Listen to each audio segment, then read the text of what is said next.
Y una semana más, aquí tienes tu tele rusa.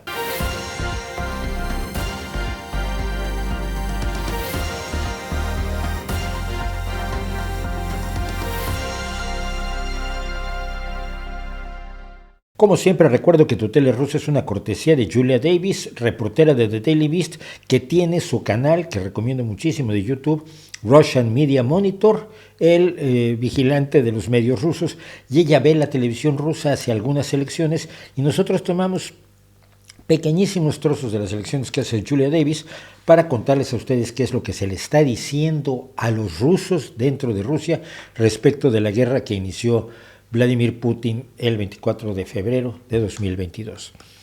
Y en esta ocasión tenemos dos cuestiones, confesiones de algo que a usted le han contado desde 2014, es decir, que los ucranianos del oriente se levantaron en armas en contra de Ucrania por un fervor patriótico, por alguna cuestión, pero no porque Rusia interviniera.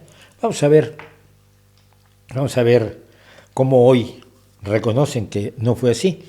Y de paso, cómo están tratando de usar el hambre como arma. Si ustedes no lo saben, desde hace unos días Rusia se retiró del mayor triunfo diplomático que había habido en esta guerra, y era el autorizar el paso de grano ucraniano para ser exportado. Esto es bueno para Ucrania, evidentemente, porque tienen recursos que necesita para todos los gastos que representa soportar una guerra de un invasor, de un agresor imperialista, pero también es importante para la gente que recibe ese grano, porque Ucrania ha sido durante muchísimo tiempo el granero de buena parte del mundo.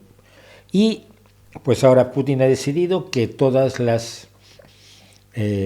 los barcos que lleven grano ucraniano de los puertos de Ucrania, Odessa es uno de los puertos que ha estado bombardeando brutalmente, los barcos que lleven grano ucraniano para salir del Mar Negro hacia el Bósforo, pues serán considerados objetivos militares y por lo tanto serán destruidos. Esa es la idea del hambre. Pero antes, sobre las confesiones, para poder hablar necesito que conozcan ustedes a este señor. Este señor se llama Igor Girkin, aunque también es conocido como Igor Strelkov. Es un veterano del ejército ruso, es un operativo ruso, anteriormente fue oficial del FSB, el Servicio Federal de Seguridad, que es el heredero de la KGB, y es alguien del que siempre se dijo que jugó un papel clave en la anexión de Crimea por parte de la Federación Rusa, la ilegal anexión de Crimea, y después en la guerra en el Donbass como organizador de los grupos militantes de la supuesta República Popular del Donetsk y líder de grupos separatistas en Ucrania en el sitio de Sloviansk en 2014. La influencia de Girkin fue tal que, siendo ruso, se le nombró ministro de Defensa de la República Popular de Donetsk, pero perdió esta posición en agosto de 2014 después de que, al parecer, él fue uno de los responsables de que el vuelo MH17 de Malaysia Airlines, el vuelo comercial que fue derribado por misiles rusos, cayera provocando la muerte de 298 personas. La semana pasada hablábamos algo de esto. Los fiscales holandeses le acusaron a Girkin y a 3 personas más de asesinato y emitieron una orden internacional de arresto. Girkin ha admitido una responsabilidad moral, pero niega haber sido quien lanzó los misiles, y el 17 de noviembre de 2022 fue hallado culpable del asesinato de 298 personas en un juicio en los Países Bajos. Fue hallado culpable de todos los cargos en ausencia y se le emitió una sentencia de cárcel de por vida, de prisión permanente. Como nacionalista ruso, además ha sido acusado de terrorismo por las autoridades ucranianas y ha sido sancionado nada más por la Unión Europea, Estados Unidos, el Reino Unido, Australia, Japón, Canadá, Suiza y Ucrania por su papel de liderazgo en el conflicto armado de Ucrania Oriental. Las autoridades ucranianas además dicen que es coronel retirado de la GRU, la Organización de Inteligencia Militar Externa de Rusia. Y todo el punto es que este hombre, Igor Girkin Strelkov, es un opositor de Putin, pero es un opositor por los motivos distintos a los que usted quizás pensaría que hay que oponerse a Putin. Girkin y su grupo de personas, un grupo alrededor del cual está y que vamos a ver ahora en acción, están en contra de Putin porque dicen que ha sido débil, que no ha hecho lo que ha debido, que no ha atacado con todo lo que había que atacar. Es decir, él cree que en realidad debería hacerse todo lo que dicen los propagandistas rusos, aplastar brutalmente toda Ucrania, apoderarse del mundo, matar a quien sea, usar armas nucleares. Y como no lo ha hecho, ha criticado a Putin y después de su última crítica a Putin, pues ha sido detenido y está encarcelado. Esto es más o menos lo que decían estas personas. Siempre seremos enemigos de Rusia y del público ruso. Creo que la controversia pública entre Prigozhin y el Ministerio de Defensa, que está permaneciendo en silencio, es un resultado de las divisiones dentro del clan que gobierna Rusia. Este es Girkin, por cierto.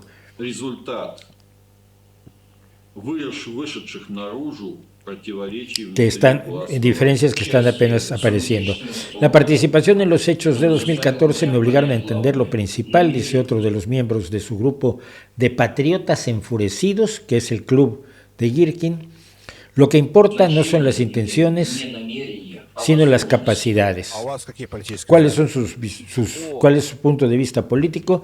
Mi punto de vista político es que en todos lados, lo que significa es que Rusia debe estar en todos lados. Esta es la única forma de terminar con las guerras mundiales que se están comenzando cada siglo por las fuerzas fascistas que atacan a nuestro país. Si la humanidad quiere detener este ciclo enloquecido, debemos traer orden a todo el planeta y no solo al territorio de Ucrania. En pocas palabras, los matamos a todos, ya no hay ningún problema. O esa es la idea que tienen Girkin y su grupo de patriotas furiosos. Sus críticas, pues, como digo, lo han llevado a que sea detenido, y esto es lo que opinan los propagandistas rusos. Pese a todos sus increíbles logros, déjenme repetirlo una vez más, este hombre comenzó el levantamiento ruso en el Donbass. Espera, un agente ruso de la inteligencia rusa, de la FSB, de la GRU, ¿es el que inició el levantamiento? ¿No es eso lo que ha estado diciendo Ucrania desde 2014? ¿No es eso lo que ha descubierto la ONU desde 2014 y lo que han negado los hijos de Putin desde 2014? Pues ahora los medios oficiales rusos confirman que este hombre comenzó el alzamiento ruso en el Donbass. En 2014 todo comenzó con él. Punto. Y por si fuera poco, el sustituto de Vladimir Solovyov en el programa de sus 3 horas al día que hace de radio, también dijo lo mismo.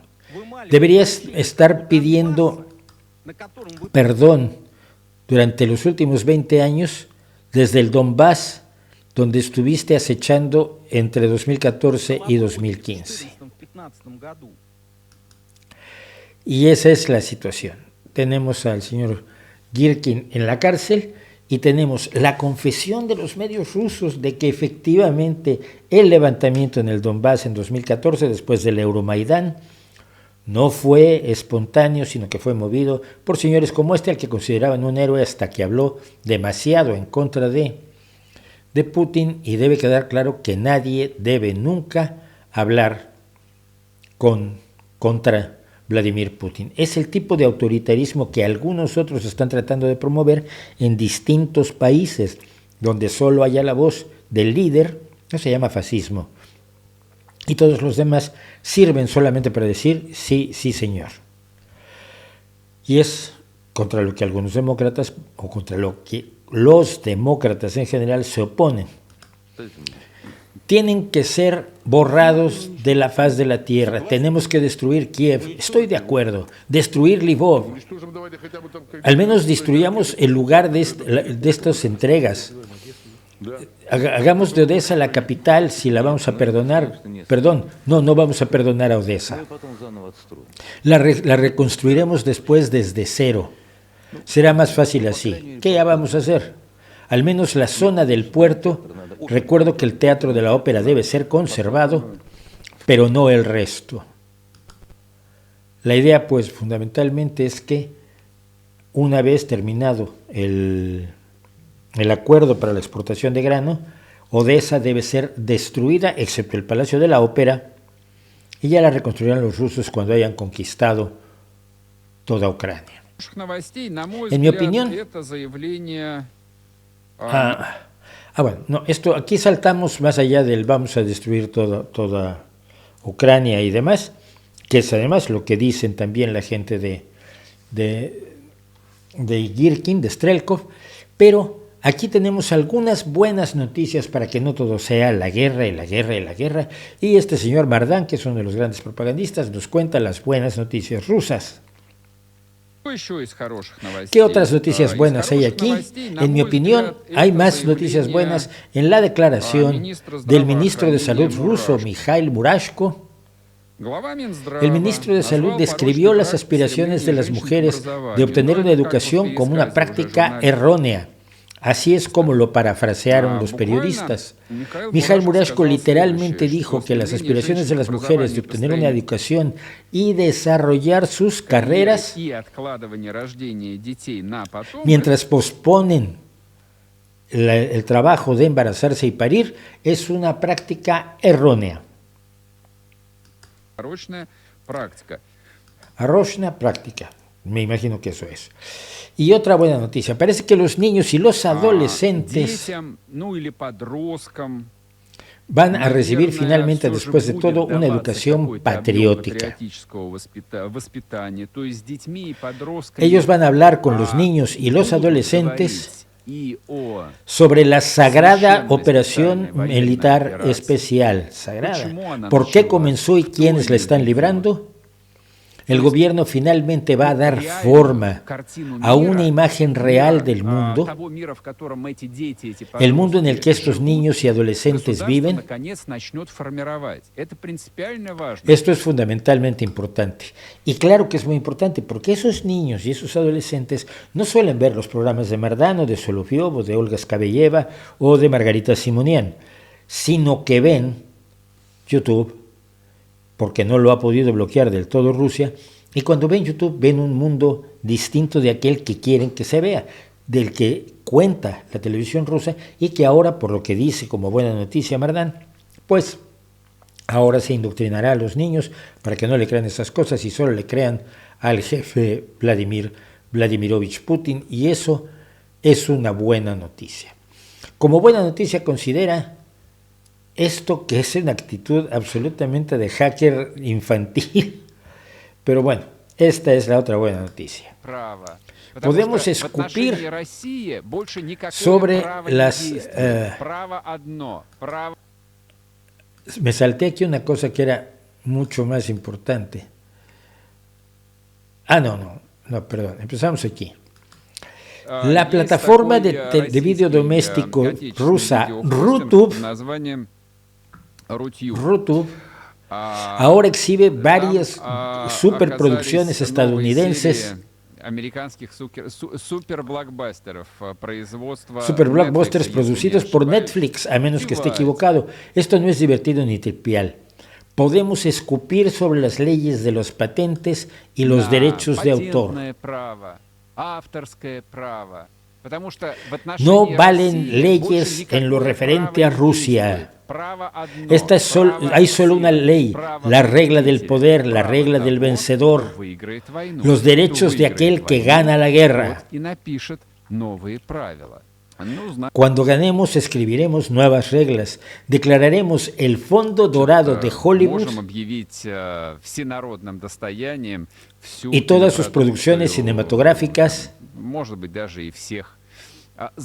como propiedad del pueblo. Siempre el pueblo. Lo que han estado filmando en los últimos 20 años no va a pasar en los umbrales de nuestra censura, pero todo lo demás que se filmó antes puede fácilmente ponerse en rotación en nuestras pantallas. O sea, siguen sin poder producir una película medianamente decente como para quererse apoderar y socializar todas las producciones de Hollywood, excepto de los últimos 20 años, porque claro, no van a pasar la censura y ellos están muy orgullosos de su censura, piénselo usted. Porque finalmente de lo que quieren es lo que dice aquí Tigran, que es el esposo de Margarita Simonian, la directora de Russia Today. De lo que se trata es que nos teman. Y aquí está respondiendo algunas preguntas.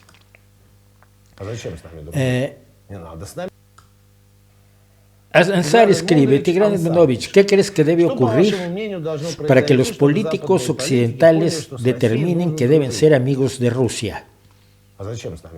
¿Por qué ser amigos nuestros? No es necesario que sean nuestros amigos. Deben temernos, deben estar preocupados por nosotros y deben comerciar con nosotros. Eso es, no necesitamos nada más.